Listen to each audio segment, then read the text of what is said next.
కానీ సార్ సెంటర్లో ఢీ కొట్టే వ్యక్తి రాహుల్ గాంధీ అవుతాడనుకుంటున్నారు. కష్టం, పక్కా కష్టం అంట, కష్టం. కష్టం. ఎందుకంటే 24/7 పని చేయాలి అన్న. నరేంద్ర మోదీ నా ఆపోజిషన్, కానీ నా ప్రధానమంత్రి.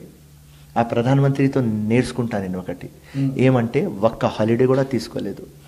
మార్నింగ్ 5 o'clock నుంచి నైట్ 10 o'clock దాకా పని చేస్తాడు. చూడండి మీరు, ఎంత మంచి ఓరేటర్, ఎట్లా మాట్లాడతారు.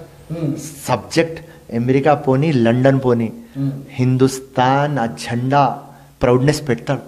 సో నేను ఆ పార్టీకి ఇప్పుడు ఓటేయలేదు, ఆ పార్టీ ఫేవర్ లేను, కానీ మా ఒక వ్యక్తి, మా ప్రధానమంత్రి అంటే గుడ్, ఎక్సలెంట్ అంట. సో అట్లా ఒక వ్యక్తి 7 years నుంచి వచ్చినాడు, 1 హాలిడే కూడా తీసుకోలేదు. ఆయన పిఏ, ఆయన పేషీలో పనిచేసే ఒక వ్యక్తి, నేను పేరు చెప్పను, నాకు పెద్ద నాయన ఒక పెళ్లిలో కలిసినాడు నాకు బాంబేలో.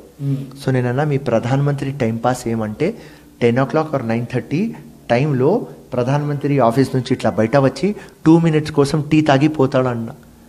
ఆ టీ తాగే 2 minutes ఆయనకు టైంపాస్.